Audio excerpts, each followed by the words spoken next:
Hello, everyone. Thank you for joining us for today's podcast. One size doesn't fit all. Finding the right-sized ERP for your business.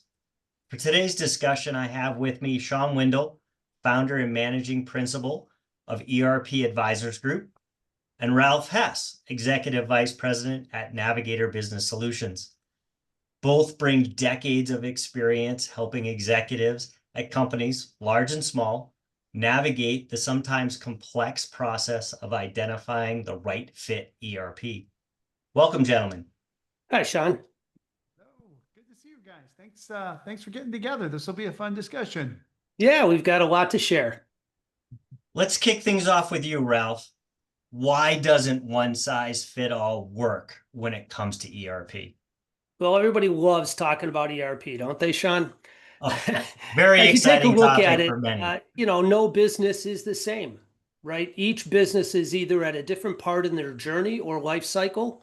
You have large companies that are mature and need one set of capabilities. You have smaller companies that are very nimble and startup and accelerating very quickly. They have another set of capabilities. And then you have the cadre in the middle, which are somewhere in between that, right? They have some growth, they have some strategy, they have some aspirations. So really helping people find the right size is really important.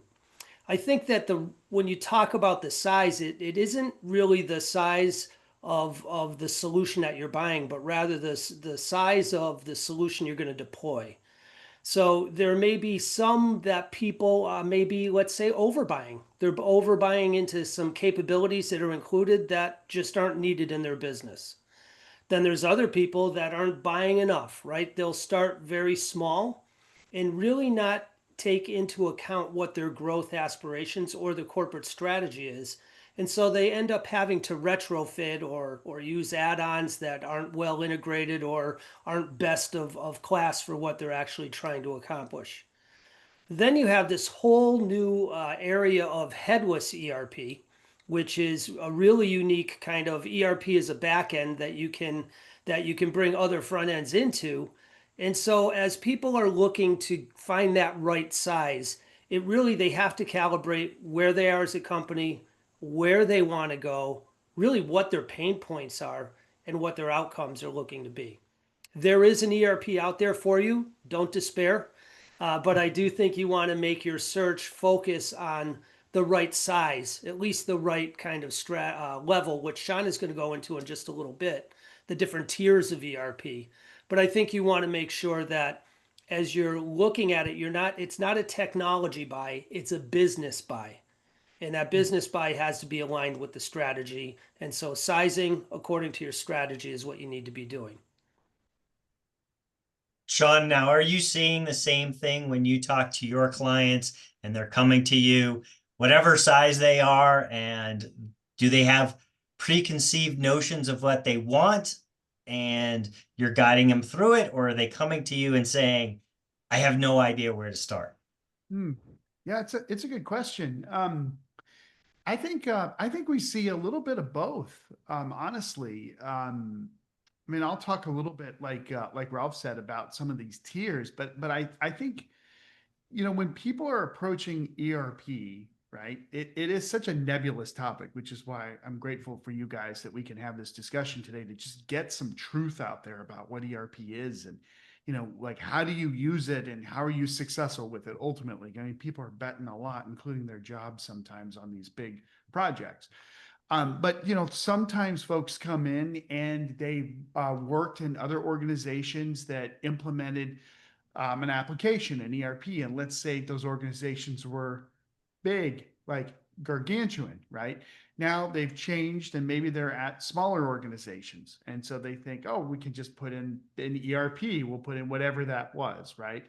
Which can sometimes be a disaster, or vice versa, where we've been running an application, this small application forever. It's fine. There's no problem. So I'm not going to change it, even though we've grown from, 20 million to 200 million in revenue. So there's, the size in ERP, it really comes into play a lot. And so some people can come to us and say, we've been on QuickBooks and we're this size. I'm like, wow, like, congratulations. I can't believe you're that big and you're using QuickBooks. Or we have people that are coming to us and, especially with your all's background, I'm curious for you to dive into this a little bit too, that, oh, I used SAP at this large organization before. And now the situation's a little bit different. And you guys offer a couple options there too, which I think is exciting. We'll talk about that.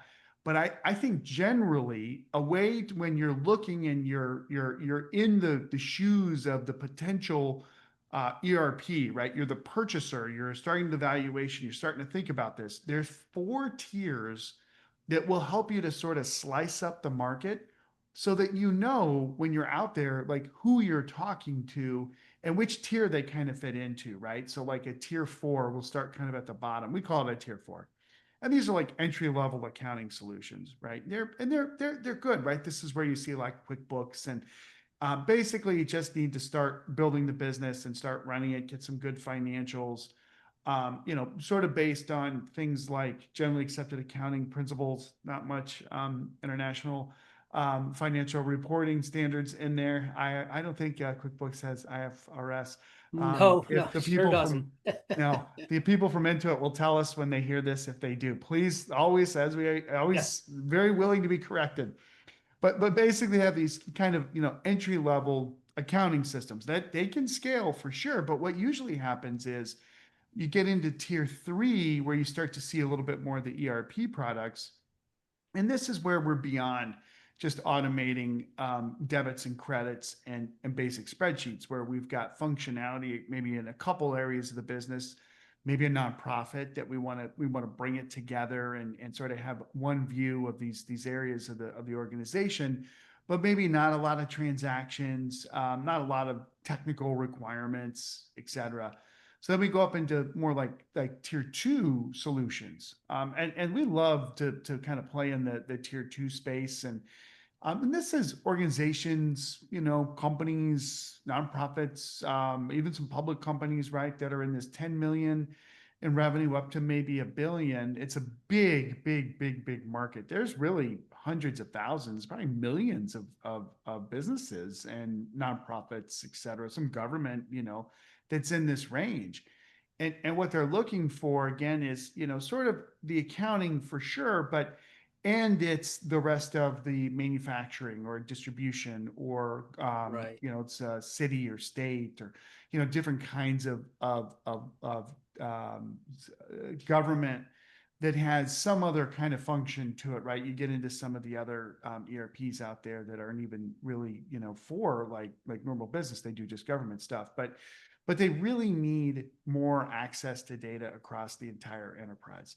And that's what enterprise resource planning is based off of, the whole enterprise, the resources within it, not just financials, but your people and inventory and assets. Man, I could go on and on. Your leads, right? All that in one place.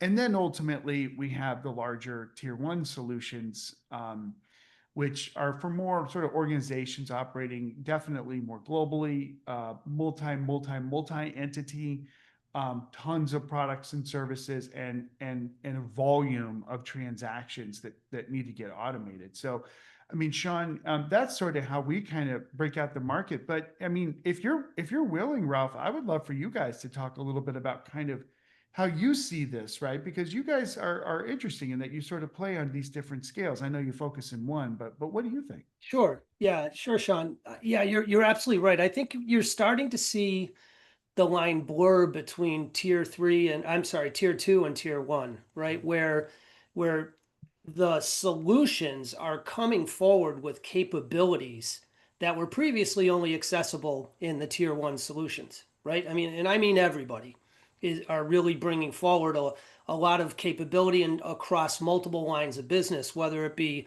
planning and production, whether it be human capital management, whether it be distribution planning. A lot of those concepts, which really would have only been understood by the tier 1 solutions, are now becoming more widely available in the tier 2 solutions as well. So as you take a look at it, I think one of the primary things that we look at that you mentioned, which is very appropriate, is the volume of transactions and the complexity of the organization.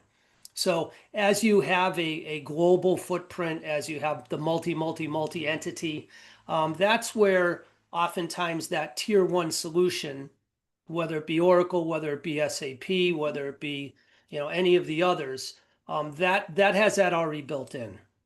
Now, as you're looking at SAP strategy, which is what you're referring to, right? They're coming down into that tier two market with a lot of those capabilities of being able to support those types of companies up to $1 billion with their public cloud solution. But they also have one that kind of competes more nearly with just the tier two solution, which has, again, the ability to span the enterprise resource planning, right? And help a company have a singular view of their entire performance of the enterprise. So I think that tier one and tier two is getting muddier than the other two currently exist, right? You clearly know when it's got to be a tier two solution now, whereas before it was like, I don't know, is this a tier three with maybe a couple add-ons? No, people are now have the experience. The other thing to note is that nobody's buying their first ERP today. Mm, Nobody, right? good So point. this is their third, fourth, fifth system. If it's their second, that's great. Nothing against those people. So people already have an understanding of what the solution should do and what they should do for a company. And so, again, the right tier, the right fit, looking at the right solutions, those all kind of come together from both of our talking points. So you both mentioned something that I want to call out is it's not necessarily just the size of the organization, but the complexity of the organization itself or the complexity of their process that is a real determining factor when they're looking at an ERP. Mhm. Yeah, there's no Yeah, doubt. that's very true. If you That think in about, volume, yeah, yeah, volume I think starts to drive some things, right? If you're driving millions of transactions a month, oftentimes, and I'm going to talk about the whole concept of private cloud versus public cloud and all that in another section. But really, as you get to the higher volume, that starts to drive some of your decisions on a solution as well. Mhm. Yeah, and it's important that, for the people that are listening to this, that you really understand your requirements, right? So that if there are, millions of transactions that, that may come from not, what you would think, right? We have some clients that have gargantuan SKUs.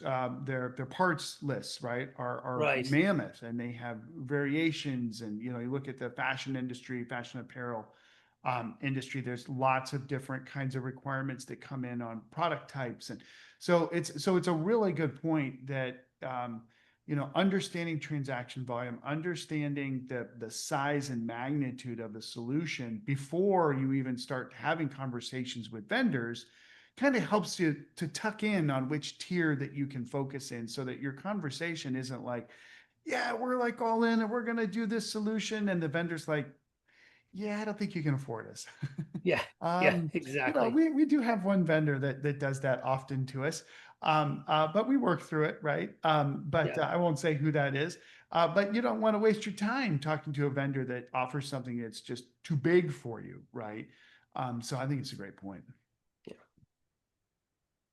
You also, and Shawn, you mentioned, yet they focus on where they are and some of the guidance that both our organizations work with them while we do this discovery process and understand their business is where they want to be. What is their strategic plan for growth? Are they going to stay the same and grow at 1% a year and just plod along?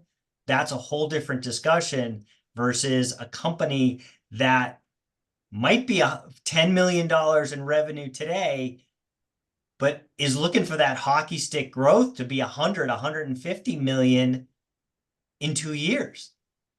And that becomes a very detailed conversation with the whole executive team at that company on what to focus on and when to focus. Mhm. Yeah, and it can make the decision completely go in a different direction than you think it would have, when you really dig in, and private equity backed organizations, Yep. or we have private organizations that are family owned that end up buying or sort of tucking in lots of different kinds of businesses, and their strategy is not just we're going to grow top line. It's growth in different markets. It's being able to go into international markets and have setting up a Brazilian entity isn't easy, right? There's a lot of requirements that are crazy. Sometimes you go into different countries. No offense, those other countries, they seem really hard. Yeah. Right. So I you think might. you and I both have a couple battle scars from those, Shawn. That's right. Oh gosh. Yeah, and so so you go and, oh well, this is where we are today, and this is what we need. But going forward into the future, we've been doing manufacturing forever, and that's the way it's going to be. And then you start talking to a couple people, to your point, Shawn, they're like, well, our customers are starting to demand that we're really going on site and that we're working on the machines that we're building. And I think everybody's kind of been through these processes. It's not like I'm saying something that's new, but all of a sudden now we're not really a manufacturer. We're really more of a field services organization, and we're that, right? And we're doing professional services, or we're a pro serve firm that now is really specializing in selling appliances, right? And now we're a software company. Like, you see this variation on transactions, not just quantities and volume, but on types. And so, having an app that you can grow into is super, super important, because and I think it's something you guys would agree with too. We don't want our clients to go into a new app next year and then have to do it 2 or 3 years later, unless something Absolutely. miraculous happened. Hallelujah, we'll take that. But something we knew about today or had an inkling to on what would happen in the future, we got to build that into the whole requirement set. So definitely key points. Yeah, you bring up a really good point, Shawn. Today's ERP decision is a 10, 15, 20-year decision. It's no longer when you and I were coming up in the business, everybody was changing every 3 to 5 years, and that was acceptable. That was the norm. Today, the decisions are being made, and they do not want to have to make that decision again. So really aligning with the strategy of the company, understanding what their growth plan is, understanding how nimble they want to be, what their appetite is for being, exploratory in terms of how they grow their business. Those are, you're right, absolutely have to be taken into account. So bringing all of those considerations and size and complexity and industry, it could be retail, it could be industrial products, it could be ProServe. Ralph, could you jump in a little bit and explain at a high level some of the differences between on-prem systems and hosted systems and private cloud systems and public cloud systems? They all people start to hear all these terms thrown around, and some are legacy coming from years ago, some are brand new. Could you give us sort of a framework to talk about and for a little guidance for our listeners? Absolutely, Shawn. Happy to do that. And if you folks out there were really enamored with how many different options you have with ERP, you're going to just love the options you have with technology. So Shawn mentioned some real buzzwords around there, and we're just going to try to distill a few of those. And we'll start with on-prem. It stands for on-premise. That means that the software is loaded locally in your building on your own set of hardware. And there are companies where this really is a requirement, whether it be from we've had companies in the Midwest, quite frankly, that weren't close enough to secure Wi-Fi or internet, where the ownership understood that in order for business continuity, they had to have an on-premise system. Shawn and I were speaking earlier about, well, that's, people talk about that in the AS400 and this and that back in the day. But it is a very real possibility for today's technology as well. Now, most of your solution vendors or publishers really aren't encouraging on-prem anymore, but there is still the ability to get some solutions on-prem if that's what fits your business and your requirements. Two key points that we talked about earlier. Hosted and private cloud, you can almost equate those to be the same. So cloud is a fancier way of saying that I am hosting my systems, and this may be that I have on-prem software, which I am now moving my servers into a place like Rackspace, etc., and having them hosted. That means that you're really moving the responsibility for your operations of the server and your network, etc., to an outsourced solution provider, which oftentimes makes more sense. They can oftentimes provide higher levels of security, cybersecurity, and all of those disaster recovery and all those things that you need to be concerned about. And that is when people, we used to call it hosted, can still be called hosted. Oftentimes now that set of software or applications up in the cloud are called a private cloud or hosted. Then you have what we refer to as public cloud, multi-tenant, multi-company solutions. That means that, again, you're hosting in a data center, whether that be AWS or Google Cloud, or even SAP has its own, Azure. You're hosting your applications, but they're not your applications. They are the software publisher's applications, which you are using the same set of code over different, what they call tenants. And so again, all of the responsibility for what I call DevOps, disaster recovery, operations, cybersecurity, all of those are being passed on to that provider. And what you're doing is really in that case, oftentimes the benefit of that is you're staying the most current on the most current releases of code that the software publisher will produce.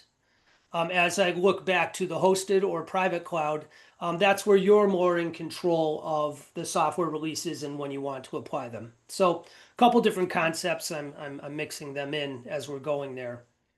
Now, as you take a look at what fits for whom, right? As we take a look at, I gave the example of where on-prem is still a good idea for certain companies that have that specific requirement. As we look at the private cloud, that is oftentimes for companies who want to maintain more control over their applications, meaning that they want to do more customizations, they want to control the cadence of the releases as they get applied. They basically just want to maintain more control over their application environment. And so that's where private or the private cloud environment is most useful. Also, there's the opportunity to tune performance in a lot more discrete ways. So as we talked about some of those companies that have the higher transaction volumes, et cetera, they may want to have more control over their servers, be able to work with their provider either to turn up or turn down the performance or scale their servers in a very distinct way for their business. With public cloud, you don't have quite that level of control. You do have the software publisher publishing releases, your ability to be able to test them and then apply them. However frequently that is, sometimes it's quarterly, sometimes it's twice a year, sometimes it's annually. And in that case, you're also using more pooled resources in terms of the hardware. You do have the ability with the proper architecture to have dynamic scaling for performance. But again, as you look at the types of businesses, you have your distributors, manufacturers, those can go very nicely on a public cloud solution. Shawn mentioned, nonprofits, those types of companies, those can run very nicely in the public cloud. As you look towards the private cloud, those are typically your more regulated industries. So that may be, life sciences, pharma, utilities, etc. And again, lots of times it's regulatory rigor as to why they want to be able to control the software applications much more easily. Mm-hmm. So I know I blabbered on there for a bit, but hopefully that brought a little bit of distinction between them. Yeah, I think I would add to that too.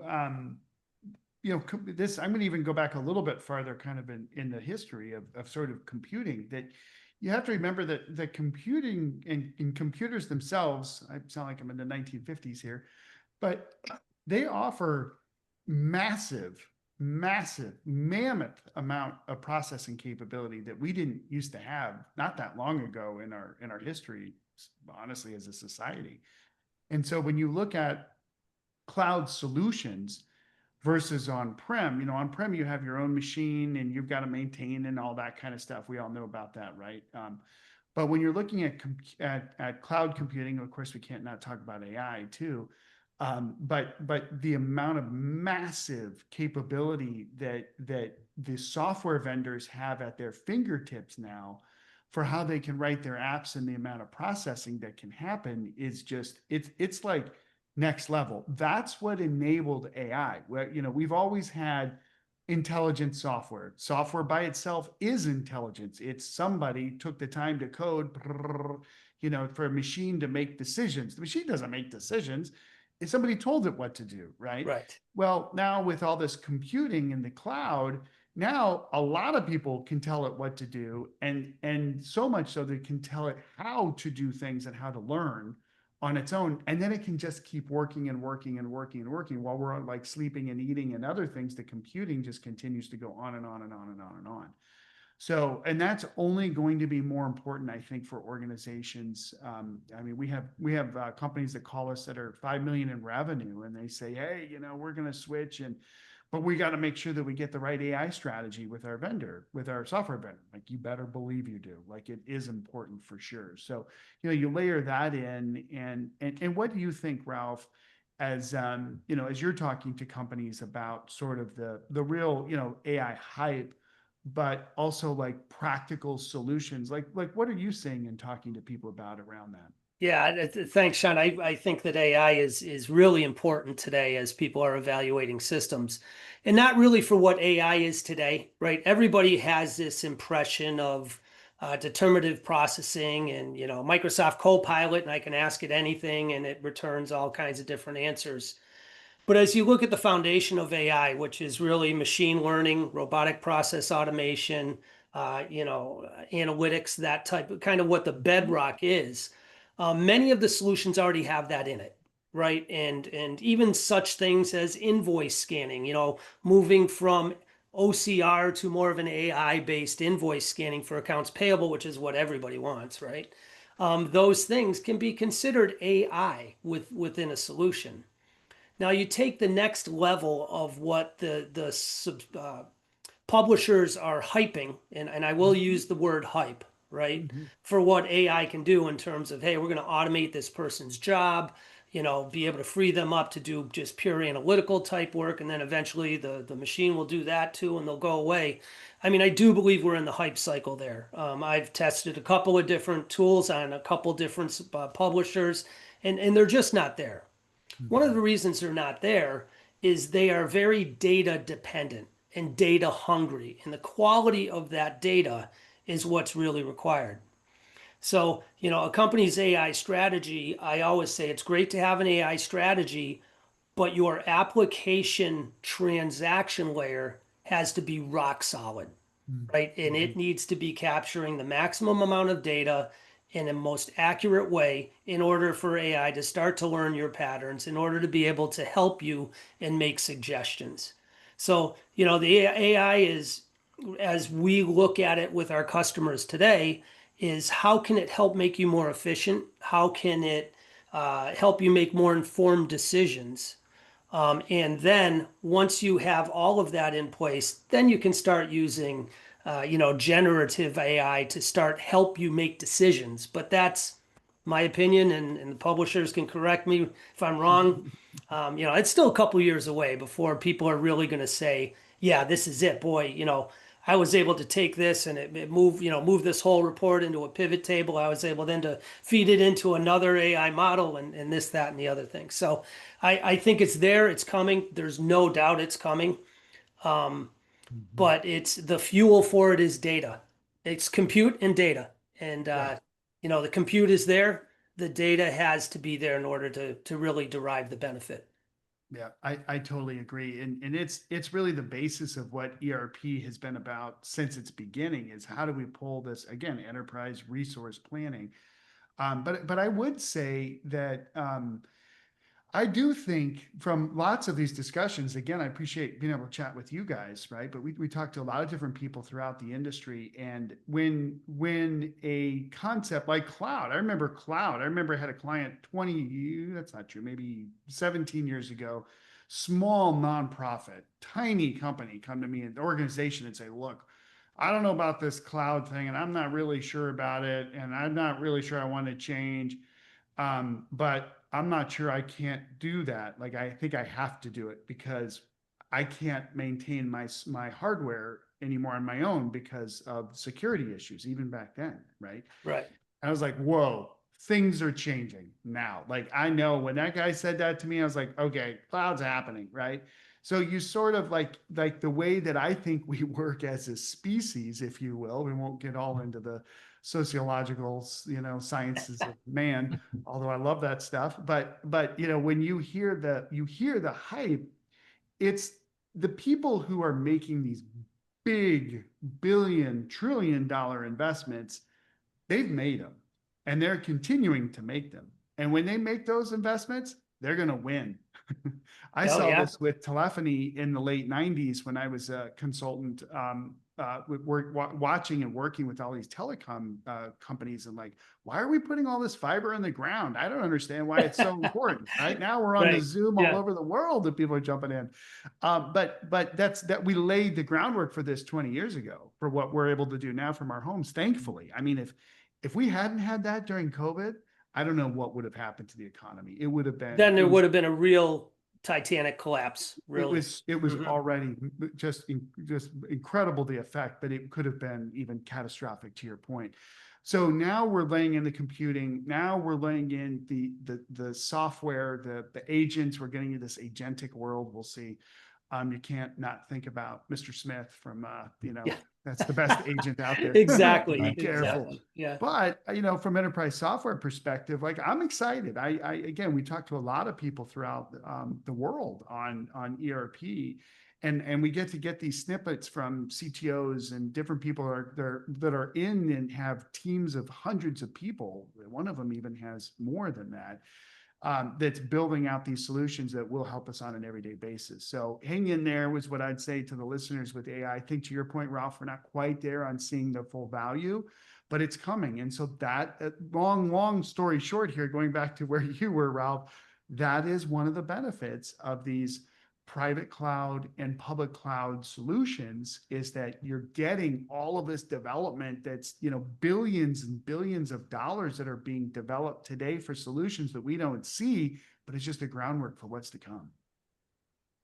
Yeah, and I think what we're seeing is, as those investments that you're talking about, Shawn, really are investing in platforms, right? So that as you look at a solution 5 years from now, you're not going to be able to tell whether you're in an application, a data lake, or in an AI bot, right? I mean, when you talk about the lines blurring, that's why people are making these platform plays of coupling the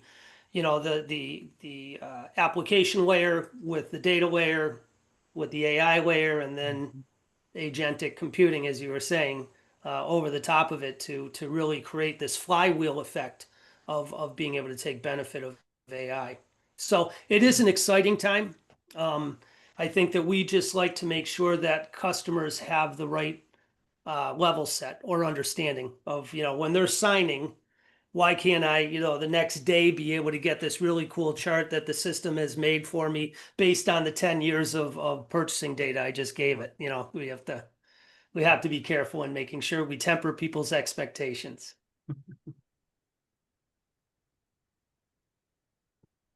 So during the conversation, we've covered a bunch of things, right? Why one size doesn't fit all. I think that's clear to our listeners, that people don't like to hear it, but it all depends. It depends on where they are, what they have, and where they're going. There's different factors to determine what tier, how complex does their system need to be to support where they want to be and where they want to go in the next 5-10 years. We talked about on-prem and private cloud and public cloud and the benefits and differences of those three options. Shawn, as you talk to your clients out there, from small businesses to what we call mid-market, to large enterprise businesses, what tips do you have for those businesses trying to select that right size ERP? Where do they start? Well, yeah, they should start in two places. The first one is on a vacation. So if it's cold outside, go someplace warm. Maybe you want to go someplace cold, like the mountains, Colorado, right? We love the mountains in the winter. That's the first place, is take a vacation. And then the second place is, depending on whatever your faith is, if you have it, great, like go do your thing, burn a candle, pray, like you're in for a ride, right? And if that's not your thing, that's fine. Just be ready. Just put yourself in a place where you're ready for a rocket ride, because that's what you're going to get into. And it's good. It's just a good thing. And usually the people who are behind the change of an ERP, the individual, like there's one person that's like, oh man, we're going to have to do a new ERP. Oh my gosh, I can't believe it. And I'm looking around and nobody else sees it and I see it, and like, okay, here we go, right? Oh my gosh, what am I signing up for? The sponsor, the project sponsor. I mean, we Yeah. all know them. Yes. And the brave soul who's like, okay. And then, but it does start with one usually. And then of course it should go to more people that are at least supporting, looking at solutions. If it's just you, and you're like, yeah, let's do this, it's going to be great, and the rest of the organization, especially the upper tier, the upper echelon of the organization's like, no, I don't know if I'd go through it if I were you, to be totally honest with you. You're going to be howling into the wind. You'll It's be howling into the wind, and yeah, and like there's a ton of money you're going to be looking for. You're going to be spending a lot of time, and people are like, what are you doing, right? So there has to be some agreement, at least amongst, say, the upper executives, to even get into this. Now you can do some research, get online, call us, call you guys. You should get some information. That's fine, but like at some point, you're going to turn around and say, okay, so we're going to change the entire business while we're running. And it's going to be this much money, and I think it's going to be great. So just make sure, please. So seriously, so now that you've done all the vacationing and the whatever you do, so now you've got to understand what you need. Like you must truly, unequivocally know our manufacturing is broken. Right? We make great products, we do wonderful things, but we have no clue what's happening out there with all of our plants. Or consumer products. I'm looking at the back of Shawn's screen there, right? Our customers are making us do incredible types of packaging, and we have new brands, we have different variations, we have all this complexity we've had to do to keep up with the market, and it's all in spreadsheets. Maybe it's Google Sheets, so at least you think it's a little bit better because it's backed up, but Google Sheets are scary too, just like Excel. These things happen, and you're right, as the sponsor who's looking at this saying, we got to do something about this, but you've got to just dial in your needs, get those needs well defined, and disseminate those needs across the departments and divisions, and the functional areas are going to be impacted by the software to the leaders, so that the leaders, you can go to them and say, sales, we're having some problems with blah, right? You'd think organizations have handled the CRM dilemma, but some of them haven't.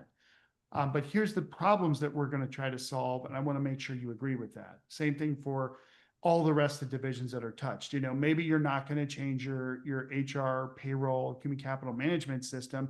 Still make sure HR is in the loop with it, right? Because you're probably going to have people 6 months from now complaining to HR that they're working too hard because you're going through an ERP implementation. Yeah, Seriously. that goes under that organizational change management category, doesn't it, Shawn? That's right. Right. And it also goes under there's another 3-letter acronym called CYA that I also like to think with too. Yep. If you're not sure what that is, you can Google it. Yeah. So you start communicating and disseminating, spreading this information across the key organizational leaders to say, we got to do this. Like, this is why, this is very simply why we're going to go forward with an ERP project. And if it's not simple, don't do it. If it takes a 300-page PowerPoint and a whole, internal rate of return ROI based on whatever discount methods that you use to convince people to do it, it will fail every single time.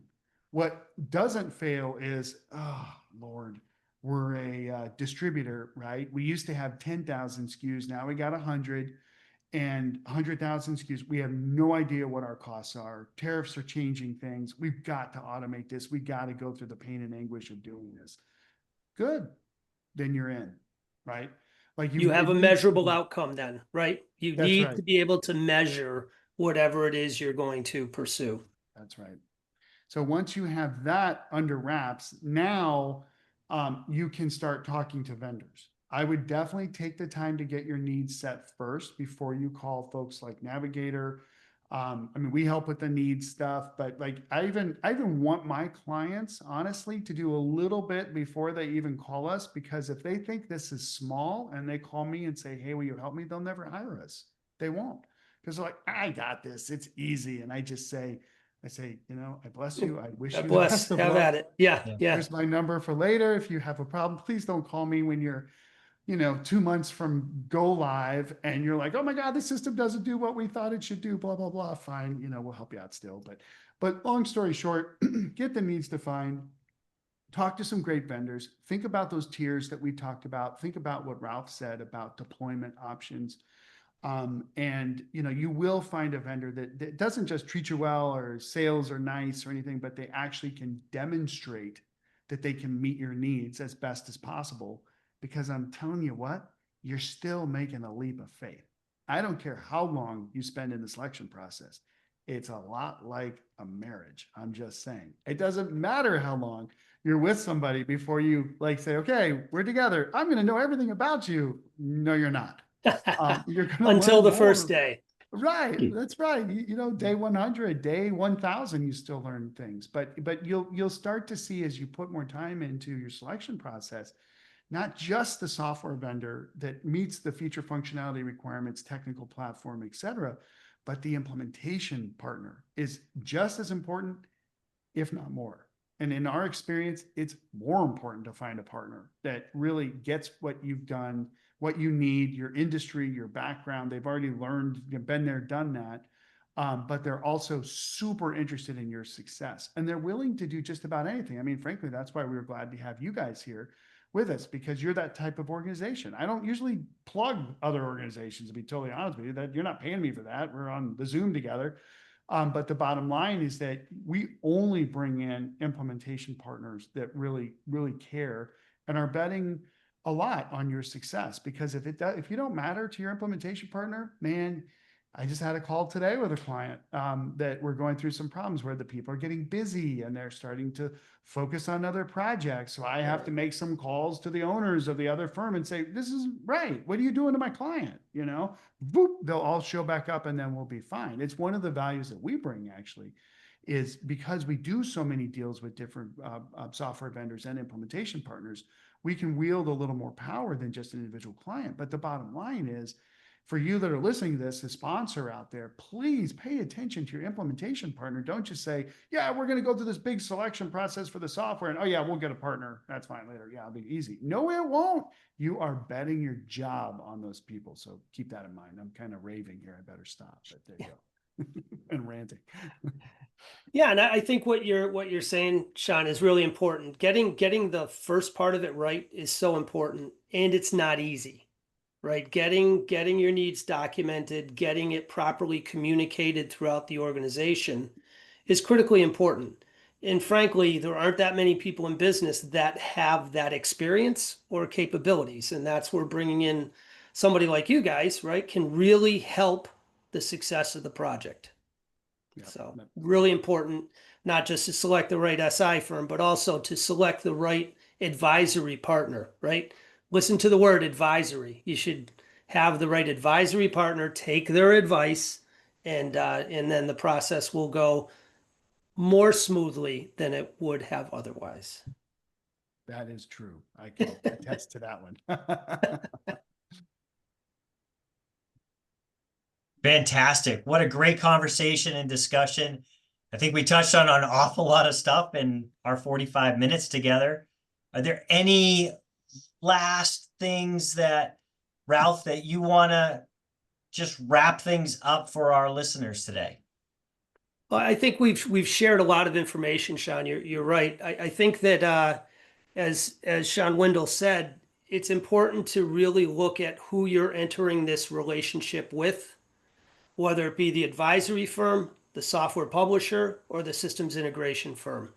I always tell our sales team, people still buy from people, right? It's a people, even though we're selling electrons moving across wires or across memory chips, etc. It all comes down to having that trusted partner to make that leap of faith with. So I think that that's really kind of the key element to getting it right. That's a good point. Yeah, I think that the last thing I would say, Shawn, is I feel for people that have to go through these decisions. I have experienced, I mean, we just had something happen recently with somebody who ended up, it was like, wow, like, was it ERP that drove this? Unfortunately, I think it was. Like, you're investing so much of your life into these projects, much less, you get a quarter into a project and it's really hard to stop it. So then it just keeps on going and you're halfway and you're like, oh my gosh, what do we do? And you're 3/4 of the way and you're like, like you really, just like you said, Ralph, the people side of ERP, we've got organizational change management. We talk a lot about that. But I really tend to more focus on just like these couple key people like we've been talking to here that have to make this decision on behalf of not just today's organization, but where we're going to be 10 years from now, right? You double, triple, quadruple, 10x, whatever the size is. That decision's being made today to for the benefit of the future. So you of course have to do your homework. You have to understand, you got to listen, 48 minutes into, a couple guys that have been doing this for like 30 years, just crazy to think about each. But you really, the decision that you're making, I really respect people that go through this. I really do, because the impact that you're able to make and to do the right thing, it's, for some people, maybe it's once in a career that they really do it. Oh, I do this every 3-4 years. I go to different companies, and I would say, you might not be the right client for us, Right. because and probably I think the same for you guys, Yeah. right? Yeah, we But think very much the same way. yeah, we want people like, no, we want to do this. We want to see this through. We want to get the value out of it. We want to see the long-term approach. Take the long-term approach with these projects, because if you make a short-term decision and it's wrong, it's hard anyway. It's all hard. So if you're in it for the longer term, you can win. You can be successful with ERP still. There's, hundreds of billions of dollars of ERP software and services spent every year for a reason. These organizations need to get out of these on-prem solutions that don't meet their needs, or cybersecurity risks. I mean, we could go on and on and on. We're at the tail end here. But the bottom line is, you can do these projects, you can be successful, but like you said, Ralph, it really comes down to the people still. And I love that about our industry, and I think it always will. It's what keeps it interesting. That's right. Yeah. Fantastic. Shawn, Ralph, thank you so much for coming together and having this conversation. For our listeners, biggest takeaway, ask a lot of questions. Reach out to ERP Advisors Group. Reach out to Navigator Business Solutions. Ask those hard questions. If you're not asking hard questions, you're not going to get the right solution. So with that, I want to thank both of you and thank all our listeners for joining us today. It was a real pleasure. Yep. Thank you, guys.